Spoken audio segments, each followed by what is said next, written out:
Welcome everybody to a brand new episode of the CD Sport Podcast with me, Kerry Davis. Joining us today, we've got a very interesting guest. He ran the length of the UK, the Land's End to John O'Groat, which is 1,162 miles. And he also ran the length of Europe, hashtag Run Europe North to South, started in Arctic Norway and finishing in the south of Spain. Aleks Kashefi, aka Barefoot Alex. How are you doing, Al? All right, thank you. How are you? Very good, mate. Appreciate you coming on and giving your time to speak to me. Your name, Alex. I've never seen it spelled like that. Alex with a K. It's Polish. Polish, is it? Right. But I weren't when I found you on Google, and obviously Aleks Kashefi, I was like, is this gonna obviously I wasn't sure if you're gonna be able to speak English, but then I found you. I was like, oh yeah, he's living in the Lake District, and I've listened to some of your podcasts on YouTube. I'm like, yeah, he's full on English, you know. But yeah, I've never seen him with a K, to be honest. So yeah, it's half Iranian and half Polish. So my surname's Iranian, and Alex. I use that because it sounds more English. Yeah, right. No, awesome, mate.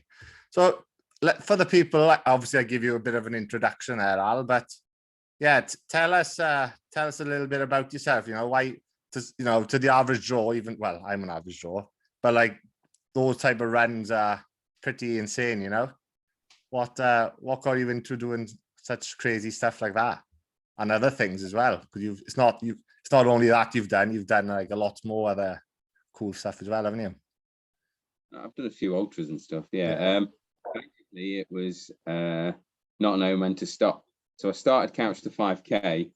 It'd be about 7 years ago. Started a Couch to 5K app, and then looked at Couch to 10K. It's the same app. It was just longer, so upgraded. And then sort of looked into distances and went, well, if I'm going to go 10K, I might as well go to marathon level. So I downloaded the marathon app, and a friend who I know who's been running for years, he mentioned the fact that there's such a thing as an ultra, which was a 50K. She was like, nah, this is nonsense. You know, people don't run that far. You can't run that far. The usual stuff, your knees and all that sort of stuff that you get told. So I had a look into it, and I had no intention of doing it because I'm doing my Couch to marathon app and steadily building my fitness that way. And then had a half marathon booked, which was the Nottingham half marathon. It'd be my first proper race.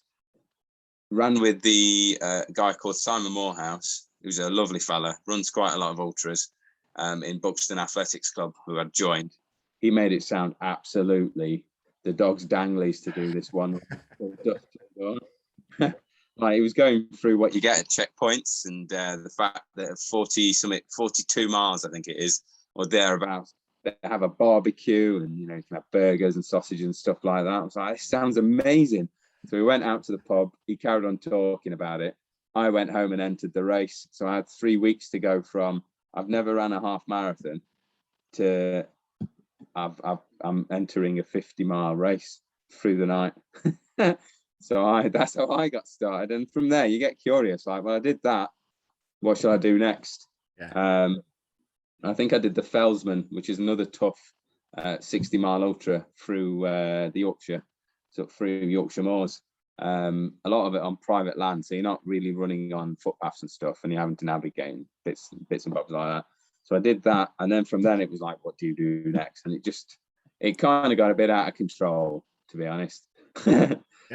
I think the normal person would be like, I think for me, I was actually training for a marathon, but I ended up hurting my knees. I got to like 30. I'm working in kilometers. I don't know why. Do you work in kilometers or miles normally? Miles. I work in kilometers, yeah. It sounds more impressive.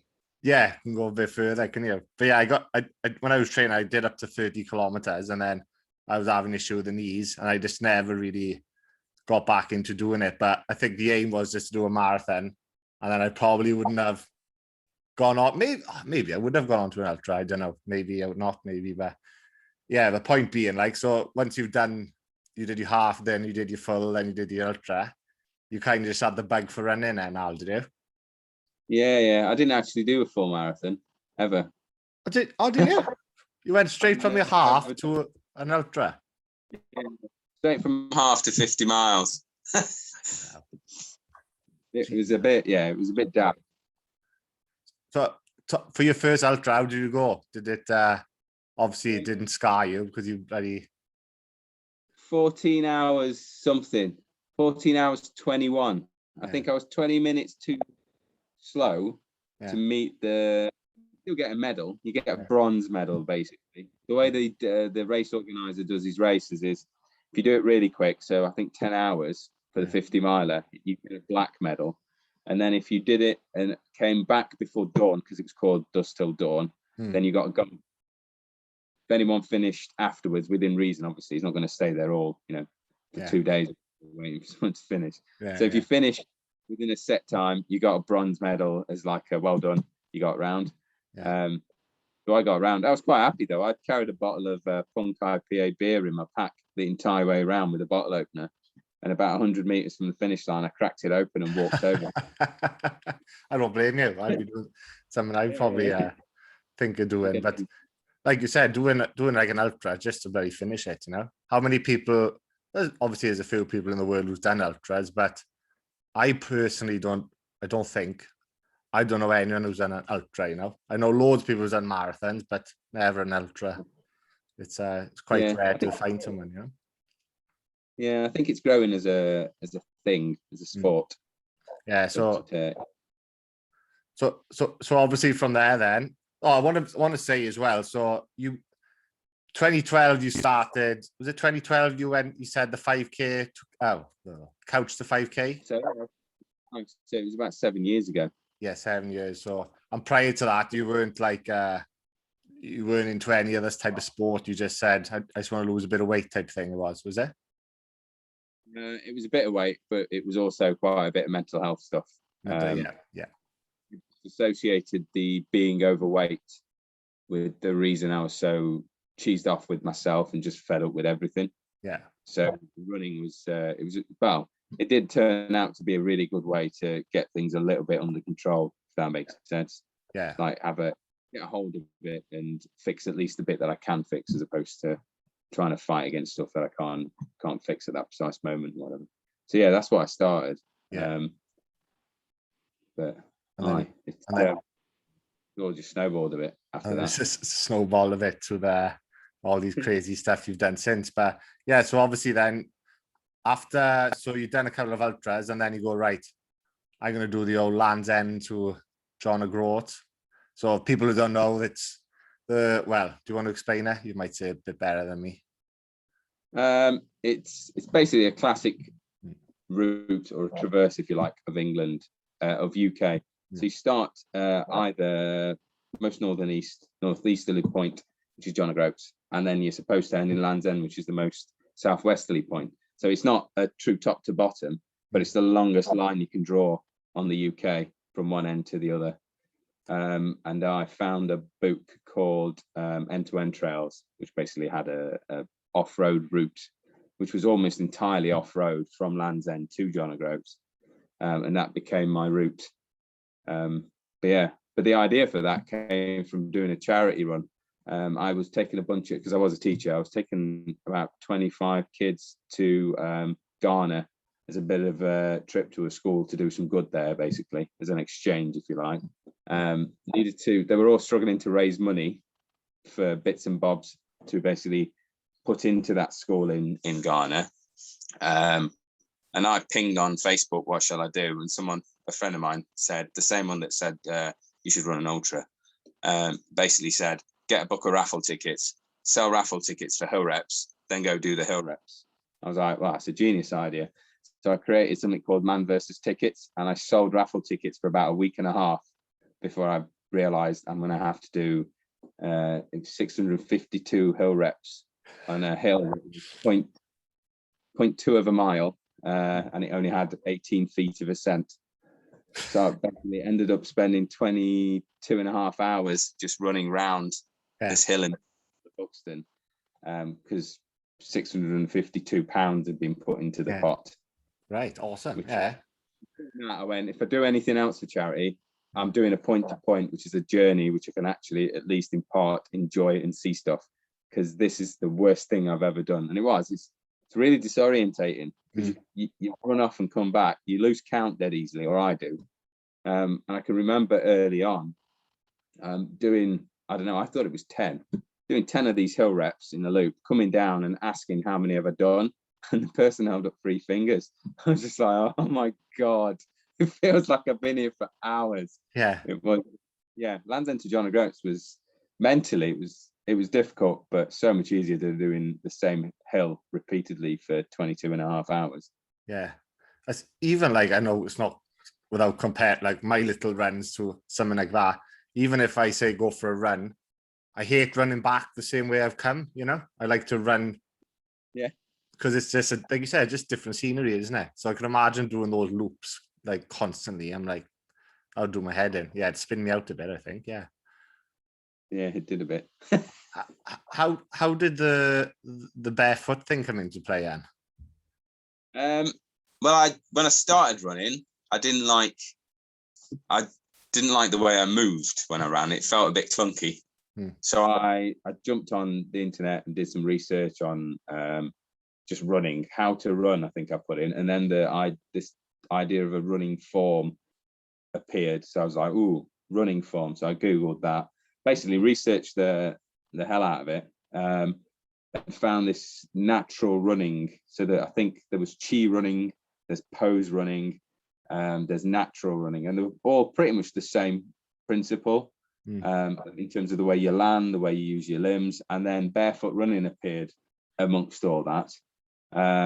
So I jumped on the barefoot shoe bandwagon, which was go on Innovate's website, buy a 8mm heel drop shoe, and then a few months later, or 2 months later, whatever, buy a 6mm, and then a 4mm, and then a 2mm, until I went out and bought some really thin, I think they were called Bare X 180s or something, Innovate shoes, and they felt amazing. It was like, wow, this is what shoes should feel like, not the clunky stuff I've been running in.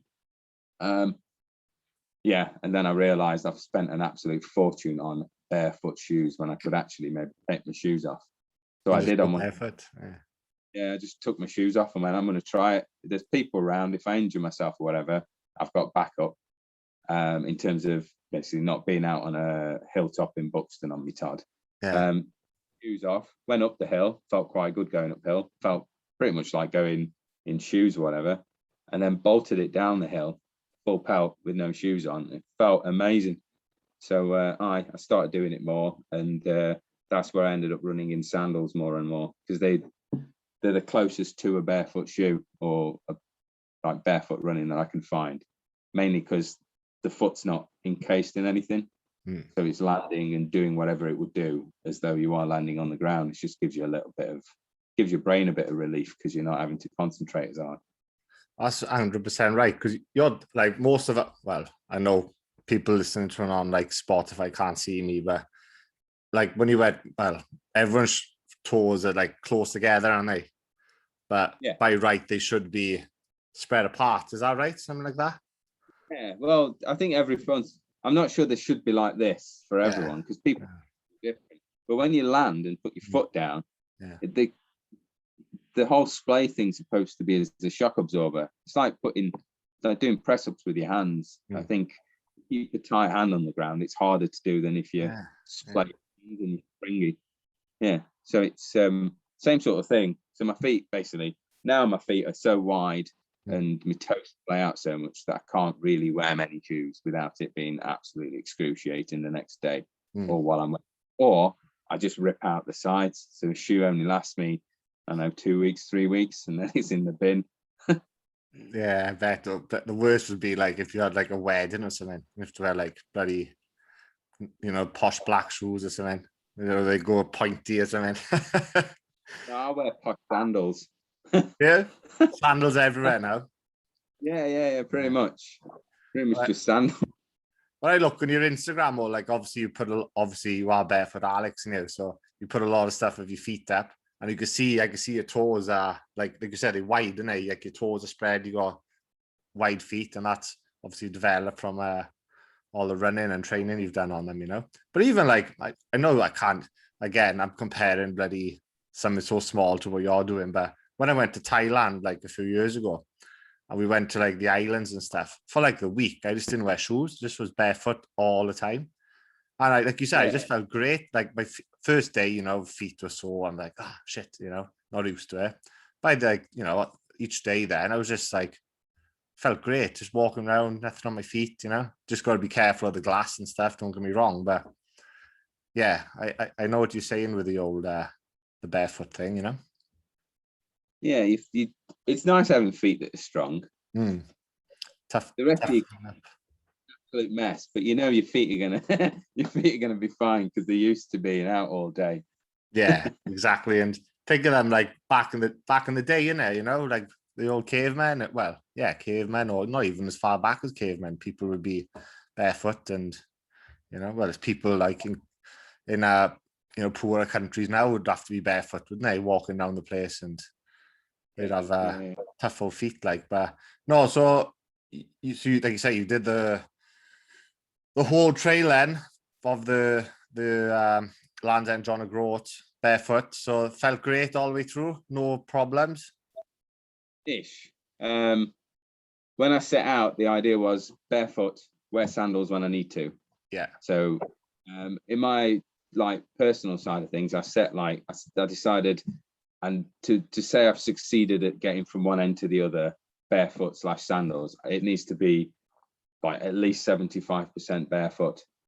So that's pretty much what I ended up doing. I think I was probably 70-something% was barefoot. I think it's on my blog, the actual amount. I kept a diary for it. Bit stats master at that time with that stuff. But the main problem was overdoing it at the start. I got within 5 days, I had massively bad Achilles tendonitis in one foot.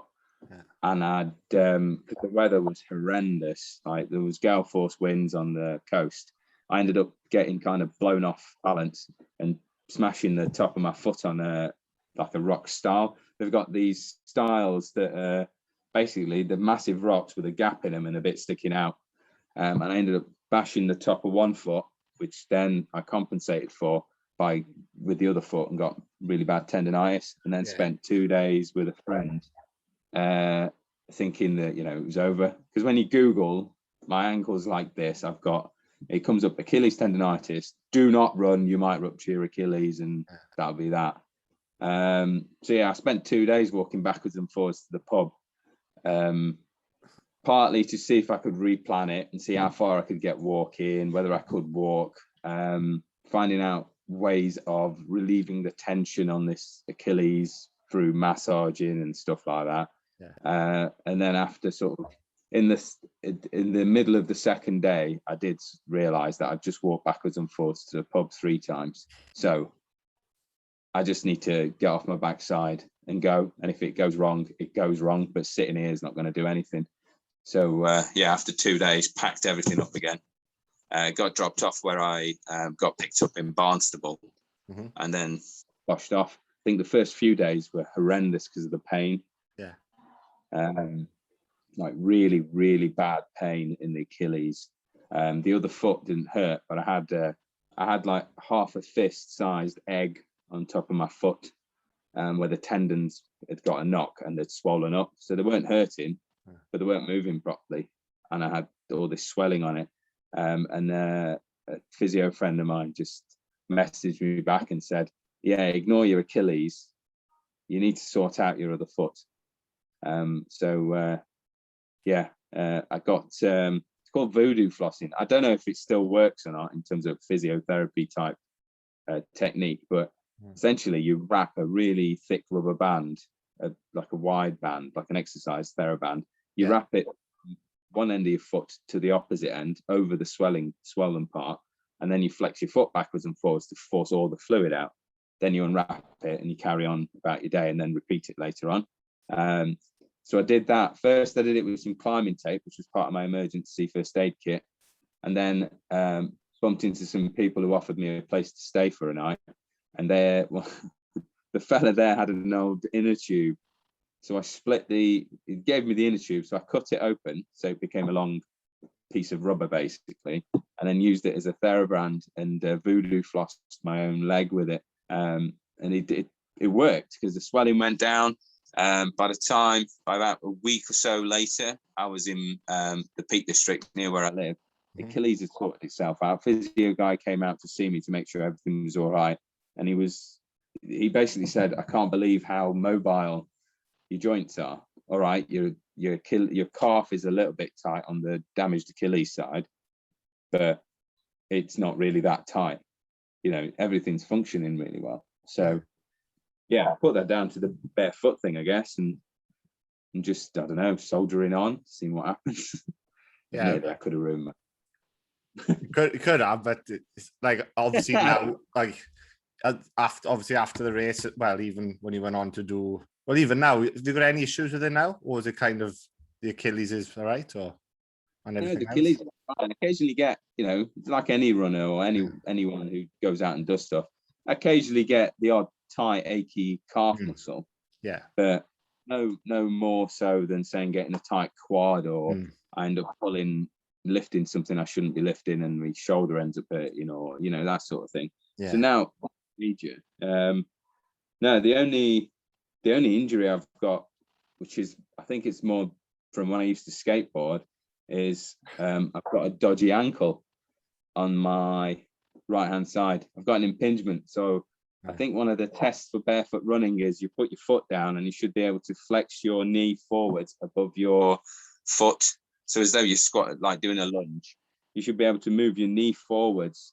So it's about 8 to 10 centimeters ahead of your big toe. I can't do that because as soon as I get so far, all the scar tissue just stops my ankle moving. So I've got a completely loose calf. Everything's loose, but it just won't move. Won't go. Yeah, I could get it operated on, but I'm not sure. The op might do even more harm than good, as well. Yeah, like, maybe. Yeah. Who knows? I might get round to it one day. Yeah, probably won't get into a hospital now anyway with bloody COVID. It's a nightmare, isn't it? All the doctors and stuff. Well, down here anyway. Yeah. But yeah, so obviously you finished when you finished the race, it took you 32 days to do that. Well, a month really. Fucking pretty impressive. Yeah. Like. Was it feeling 35, like 35 if you include my 3 rest days, the 2 that I was injured and 1 when I got into Scotland? we won't include them. We'll say 32. to run the length of that in like you say 32 days is it's mad, it's really mind-boggling. But is it's gone blank.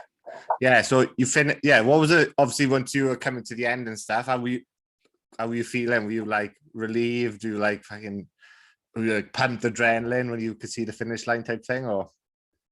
I was definitely more focused on get it done. Like the last week, I think I covered 200 miles, over 200 miles to bosh out the Scotland section. I'd come off the trail by then because I knew I had to be back to work as a teacher. You don't get extra time off as a teacher. It was basically you turn up or you've not got a job when I had a meeting with the head teacher. So as soon as I got into Scotland, had that day off, and I was just pounding out mile after mile after mile till I finished. I even managed to get food poisoning on the penultimate day. I felt horrendous, waking up at 12 o'clock in the middle of a campsite, just like running to the nearest bush and absolutely chucking my guts out and feeling like death the next day. I was still, it was interesting that day. I bet. Doesn't sound fun. So all that, like you said, now the injuries, like the food poisoning and everything, and then you decide to go and do the old 3,800 mile run. Finland, Norway. So right up top of, I'll put a map up on Instagram so people can maybe see, the size of the run, and because I got a few obviously followers and stuff in Australia and stuff. But yeah, pretty much Artic Norway, isn't it? right up the top Yeah. by Lapland and stuff, and right to the south of Spain. And I read, was it the town, or is Tarifa? Yeah, down in Spain. So it's only 10 miles off Africa, is it? By boat? 10K.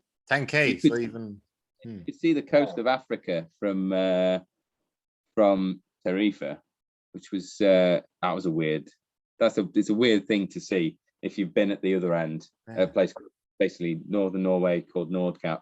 To have been there, I've seen I don't know what it's called. Is it called the Arctic Ocean up there? Anyway, the sea that's right above your head on that map, actually. Yeah. To see that, and then the next sea I actually saw was it's not called the Mediterranean. It's got a different name, but it's on that bit which is where Italy, France, and Spain almost kind of meet. That was the next ocean I ever saw, and that was bonkers. I was like, whoa, this is amazing. I'm there. I've done it. That's it. And then someone messaged, I was going, look at the Mediterranean. I've made it. And someone went, actually, you might find that's called the whatever it was called. Like, oh. I don't really care what it's called, but it's no, I've got to a sea and I've given the stone in honor of my granddad in it. That's all I'm after, But yeah, that was that came about because the E1, I found the E1 trail online and read about it. I didn't know it wasn't complete.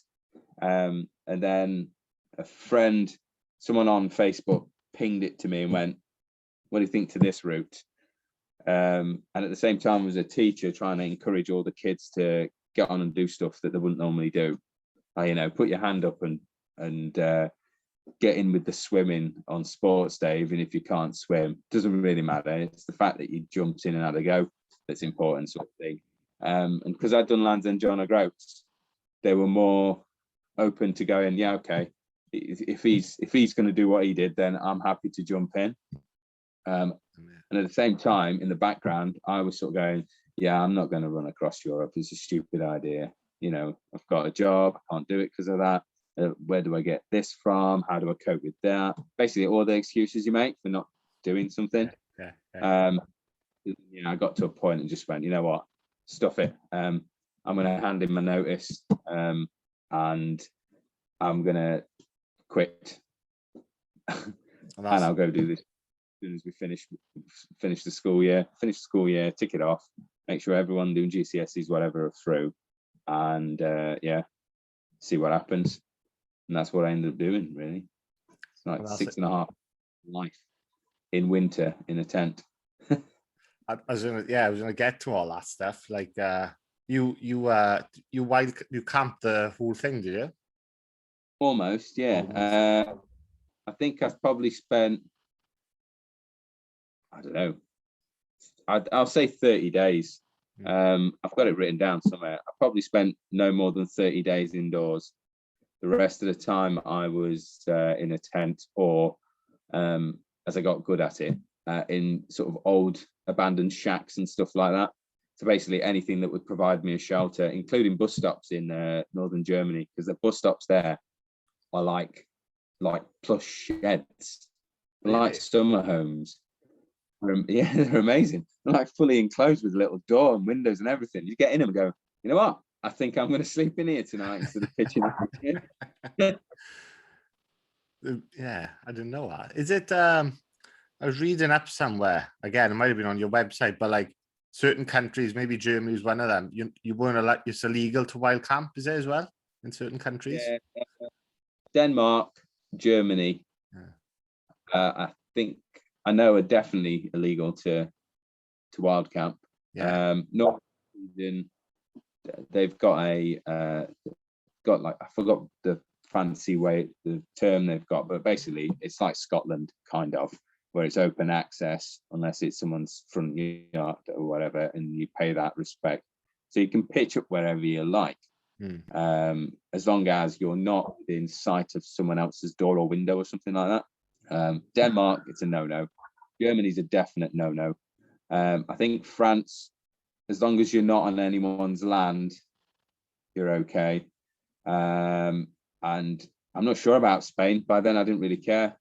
No. I knew how to find places that I could pitch a tent and I could sleep and I wouldn't get hassled, including like, you know, if you go under an underpass, you sort of go, well, actually, it's late at night. This is shelter.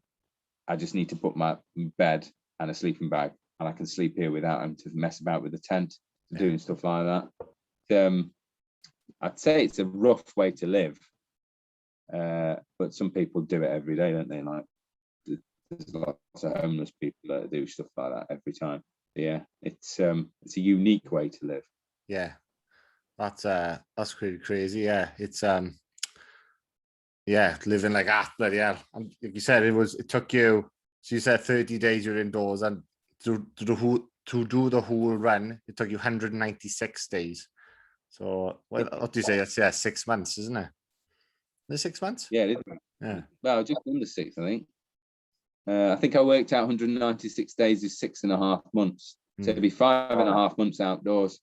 And that's obviously when you started at the top of Norway. What temperatures are you talking up there? They were between -15 and when winter sort of hit. Winter apparently came early, which is marvelous. But there was one time when I couldn't get any access to any water because everything was frozen solid. So like, you know, there was no point in trying to smash the stream because the stream was a block of ice. So I ended up having to just basically keep going until I got to a shop where I could buy some water. Yeah, that was a funny day. How obviously, like, you know, the food and the water and stuff, like how would you do that? Just like literally just hope you can buy a shop, is it, or type thing? Well, originally, like Actually, one route, I knew where all the food stops were. So I'd done a bit of research, got some help from some friends in the background, and I had every single potential food stop marked out in terms of how far it is, what it's called, how many days it would roughly take me to get there, or how many days the next section is going to take me. Once I've ditched that, because one, the route wasn't complete, and two, my tent broke on day one. So I ended up spending 14 days in Sweden waiting for a new tent to arrive. And by then it was too late. So I ditched that route. And then I was planning my route like a week or so in advance. And it was just if anyone ever finds my route and looks at it, it is just a long distance shopping spree from co-op to co-op, co-op to co-op. That was basically the only way to manage, you know, to get it done. They were more important than shelter, because I had a tent in my back, I had stuff, so I needed food to be able to generate my own body heat, as an example. Yeah. Stuff like that became important. But yeah, it's a massive shopping spree. Yeah. So how I know I keep jumping back and forth. I'm so intrigued with all this stuff, but like, how long did it take to plan the route before you started as well? Yeah, just how long to plan it all out and know where you were going and everything, like. So the original, like the E1 thing, probably took about 3 or 4 months of research. Contacting the European Long Distance Association, I think they're called, to get information about the route, which would have been nice if they'd have just said, by the way, from here to here, like from Rome to Saracusa, in fact, most of Italy, we haven't actually got round to marking the route on any sort of map or on the ground. So once you get there, you're just making it up anyway. If they'd have said that, I ditched the route quite a lot earlier. But yeah, when it came to I've ditched the route and I'm ad-libbing it, it was kind of, I don't know, I'd spend half an hour, if that, 15 minutes, half an hour at night, just double checking that, you know, I've got the best route to the next food stop. And like originally I was going the shortest line through Sweden, which was through mainland Sweden. and mainland temperatures drop quite a lot lower than if you're at the coast. Yeah. So at the point when I realized this is way too cold, my gear isn't designed for this temperatures. I'm going to basically, this is horrible, and I'm going to get myself into some shit here. I redirected my route to hit the coastline and hug the one side of Sweden for a bit before I got far enough south that I ended up back in autumn. And then I cut across to the middle and then to the opposite coast, where I got a ferry to Denmark, and then did the same at Denmark, stayed along the coast where it's warmer. And through Germany. I mean, by then I'd managed to just about go far enough south that it was warmer. Yeah. And I had slightly better kit by that point because I got a kit drop partway through Sweden. So yeah, it was, Germany was about, it changed as opposed from get from here to here as fast as possible. And it became more, you know, if I go through these places, there's more people. So I'm more likely to interact with other people and get a little bit of assistance along the way. And I did. I think I got more assistance in Germany than I did in any other country. Possibly Germany and maybe Sweden. I'm trying to think. Yeah, actually Germany, I got the most help, including some people, you know, like 3 or 4 people coming out to run. Oh, wow. Which was yeah. Proper good day though, like frozen solid ground. Tarmac cycle paths are amazing for sliding on when they've got black ice on them. So we just all of us had taken in turns, like doing the longest slide you could possibly do. Yeah. It was good. Oh, like you said, for the morale, you know, and having, like you said, when someone's running with you, it's nice, isn't it? It's like, come on, pull you along a bit as well. And yeah, it's really good at it. Fair play. You when you were saying too, when I was reading up on your page, like obviously you went, when you were going through Scandinavia and stuff, you didn't even go above 0 degrees until you got to France. Was that right? Pretty much. Yeah. I got really used to the cold though. So by Spain, I found 15 degrees completely unbearably hot. Yeah. Bonkers, because 15 degrees is quite pleasant, really. It's you know, it's not too hot, it's not too but yeah. So even coming back to England, which was the annoying bit, because I left Spain and it felt more like spring, and then I came to England and I still had a couple of months of winter left. Happy days, that is, like, isn't it? No, that's crazy.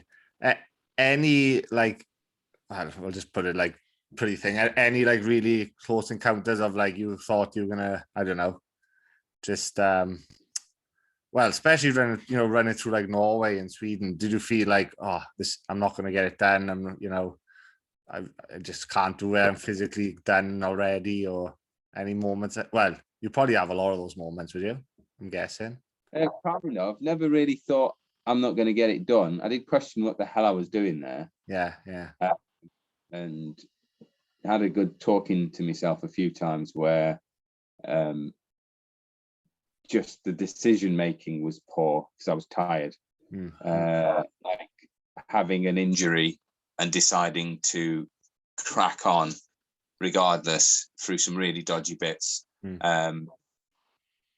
And I got very close to pressing like the SOS button, which would have been the end of the run through Norway, because it was tough. I don't think Norwegians believe in things called bridges.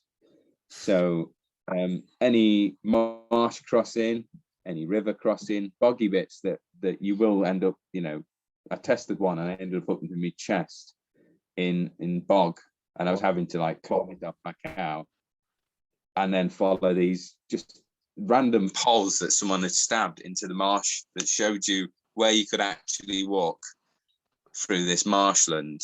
And at one point, what I thought was a bridge, basically someone had created some kind of makeshift bridge out of branches, stepped on it, and it went in. And I ended up belly flopping for the opposite shore and landing with my chest on it with the rest of me in the water, and then having to hoik myself out. Yeah. And this was in the middle of nowhere, and I'm thinking to myself, this is stupid now. Like, your decision to step on that was bad, and you should have known it was, you should have tested it a different way before putting all your body weight on this shonky piece of wood. Yeah, dodgy bridge. Yeah.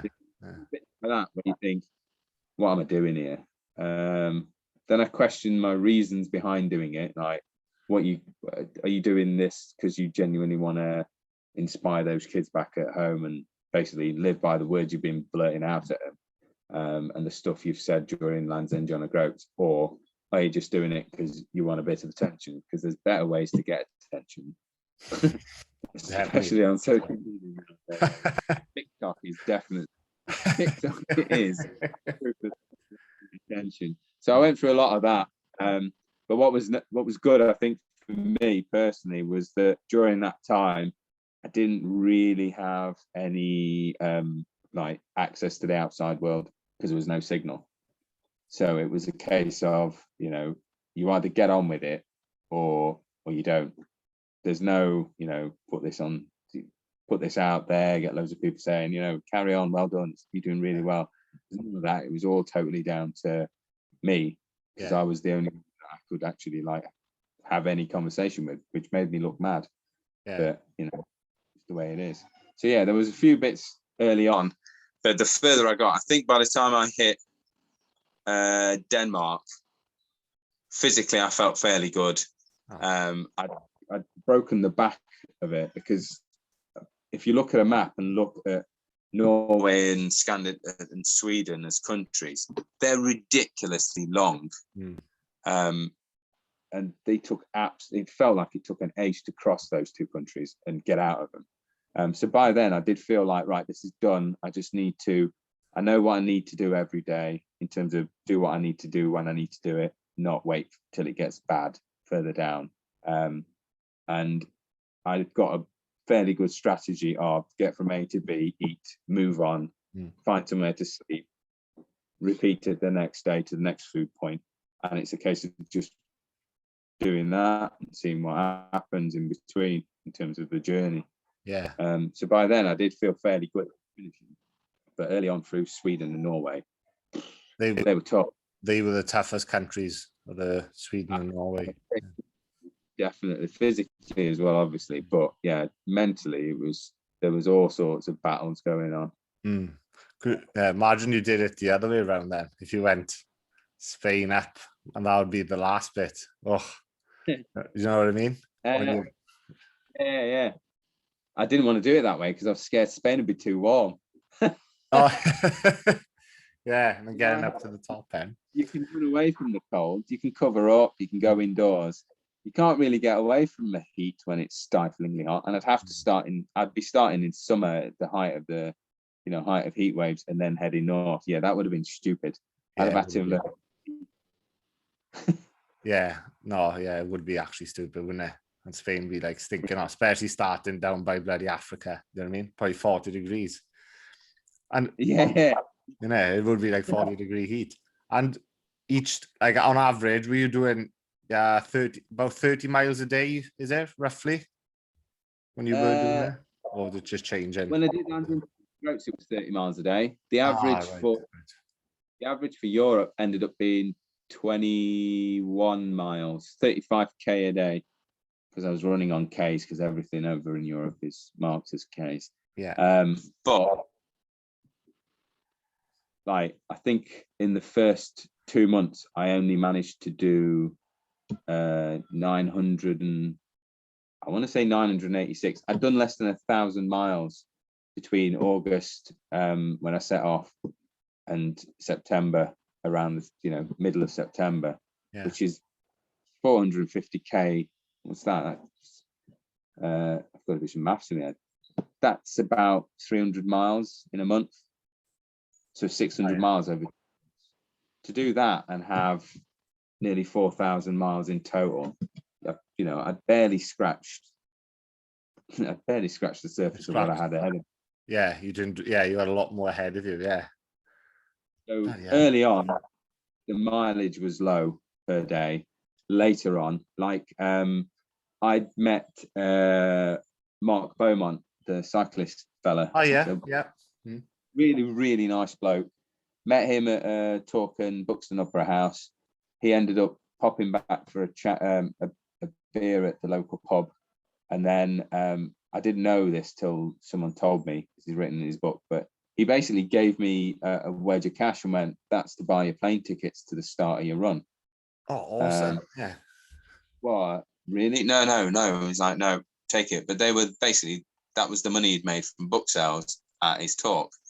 And then I noticed he was just popped up on social media that he was in Spain. I was like, oh, I'm kind of going near where you are. So whereabouts are you? And he said, you know, where he was. He organised a Get together to go for a meal. And I was like, oh, yeah. So how long are you there for? He's like, well, I leave on this date. Like, okay. So that gives me a week to get to him. I had the distances already written down. So like, right. So basically, so I can go for a meal with Mark Beaumont, I need to run about 210 miles in the next week. So I ended up doing it as well, which was even more bonkers. I covered the 210 miles to a place called Shativa. Got there in the morning, having had a rough night where my phone died because of some really bad stormy weather. He got totally soaked and the phone was screwed. So my phone died. I broke my camera. And I ended up having to buy a new phone for 80 euros. Really crap thing, but it worked. It did the job. Messaged him and went, I've arrived. And he's like, oh, great. Right. We'll pop round later. So we went out for a meal. But yeah, I was doing those sorts of miles. So that's that's at least 30 miles a day on average. And then they were just getting knocked off day after day after day until I finished. That's mad. So like you say, that's like pretty much over a marathon a day, isn't it? Like, what's a marathon? 26.2 miles. But yeah, and everyone's giving Eddie Izzard the credit. What did he do? The month in Africa, was it? Is Eddie? Yeah, Eddie Izzard. Yeah. Still. Yeah, I mean, what he did was amazing, and because of who he is, his charity work was incredible. Yeah. The amount he ran and everything. But yeah, there's loads of people out there that do ridiculous distances day after day after day after day. Yeah. I messaged that Mark. I actually asked Mark Bowman to come on the podcast. He did get back to me. He just said he hadn't got the time or he was too busy or something. But he's an impressive dude too, isn't he, Mark Beaumont? Yeah, and he's just really nice with it. Yeah. Nice fella. Nice guy too. Yeah. I'm surprised, man, unless I've missed it, but maybe like the BBC or like, I don't know, a TV production didn't like follow you or something, you know what I mean? Because it's such a unique thing you did as well. Or have I missed it? I don't know. There wasn't any teeth, no. That's it. A friend of mine who lives in France made a little video of all my footage, which apparently was an hours of really bad, shaky, like, you know, basically running with your own camera, that sort of footage. He says he sat and made, I think it's like 30-something minute long, like a snippet of what went. But apart from that, no, there's no real media coverage. Maybe the books. I missed that. What do you say then? Maybe the Buxton Advertiser, which is like the local newspaper in Buxton. I think they might have. Yeah, that's like, but like no big time, because I reckon it would do like really well, you know, especially like BBC. They love a good documentary, don't they? The BBC and like Netflix and stuff. And if they, you know, having the right production and stuff around you, it'd be like a really good like documentary to watch, I reckon. Well, never know. I've still got to get my friend. That's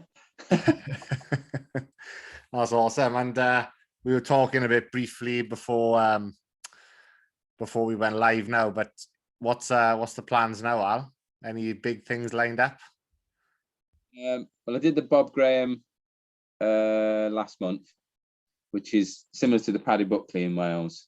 It's like a 66 mile, just under 8,000 meters of ascent, which is nearly Everest, and you're supposed to do it in 24 hours. So I ticked that off, and because I've ticked that off, I decided I'd have a go at something I came up with like 3-4 years ago called Lakes, Meres and Waters. but as a swim run. So it's at the minute it's 146 kilometers of running with 23 kilometers of swimming. So visiting every single swimmable body of water called something near something water or is a lake, and then basically running to them, swimming across, running to the next one, swimming across, and so on and so on and so on. It is based on a round here called Lakes, Meres and Waters, which is a running round. Yeah. John holds the record, which was 19 hours something, and it's 105 miles long as a run. But what everyone else does or has done is ran to the body of water, touched it like you would on a fell top round. You just touch the top of the fell and then move on to the next one. So they touched the body of water and then ran to the next one. But a while ago, I wanted to look at things in a different way as opposed to just running. Yeah. Decided maybe I should do something swimming related, or use swimming as a different adventure avenue, if you want to call it that. That and the fact that I'm scared of open water swimming. So I was about to ask you, have you got any swimming experience, or do you like swimming? No, really. When I came back from Europe, I decided I'd start swimming, as in get in the water and swim open water, because I didn't like it, because I'm scared of it. And it was basically it was just an interesting self-experiment of how do you, if you're scared of something and it's a stupid fear, like I'm scared of something coming up to grab me, even if I know there's nothing in there, or it's just bizarre, illogical fear. How do I control that so it doesn't control what I'm doing in the water, or even on the fells? Because sometimes when you're scrambling up something, you do get a bit of fear in you, because you realize actually you're pretty high up, you're pretty exposed, and you might fall off at any point now. Yeah. You have to control that fear, otherwise that's, you can end up in some sort of accident, so call it mountain rescue. So yeah, I decided to take up open water swimming, and relearned front crawl, and then used YouTube to improve my front crawl, as well as tips from friends. So yeah, I'll see how that goes. I'm gonna, as long as the weather holds, October 19th is the set date. Oh wow. That's pretty much a month away. Yeah, I think it is. Yeah. So yeah, I'll have a crack at it. I'll either get round or I won't. No one's been daft enough to have a go at it yet with swimming the lakes as opposed to just touching them. And it's, like I said, something I came up with like 3 or 4 years ago. So it's about time I ticked it off. So you'll be the first guy to do the swim and the run. You'll be the Aleks Kashefi. Yeah, the swim run. Yeah, more than likely. As far as I know, anyway. I've done a fair bit of research on it. There's only been, I think, 10 or 11 people who've actually done the entire round. Oh wow, yeah. They haven't successful. Yeah. Not a popular, it's not like the Paddy Buckley or the Bob Graham round. It's not as popular as those. But yeah, it's here. I might as well, and I'm here. Might as well have a go. Definitely. I've got Bob Graham in my legs and whatnot, so I might as well make some use of it before winter sets in. Definitely. I think if anyone can push through the pain barrier, it'll be you, mate. You know what I mean? You've, I think you've proved that. I'll be honest. If I was in Norway, freezing, and I up to there in mud, I think I'd be picking up button. The what's the button? The S button. Yeah. My tracker. Well, it turns out if I'd have pressed it and waited, I probably would have died, because they didn't know where I was at that point, because there was no satellite reception. Really? So it's probably the worst button in the world then, really. Well, the thing is, and in that area there was no satellite coverage at that time, so nobody knew where I was at all. That basically I'd have been stuffed. But my mate didn't tell me until I came back to Buxton and was sat at the bar, and I was like, how's it going? And I went, yeah, you know that, how close did you come to pressing that button? I was pretty bloody close. And he went, glad you didn't, because we didn't know where you were. We wouldn't have known. We wouldn't have known you pressed it. It's like, what? Yeah.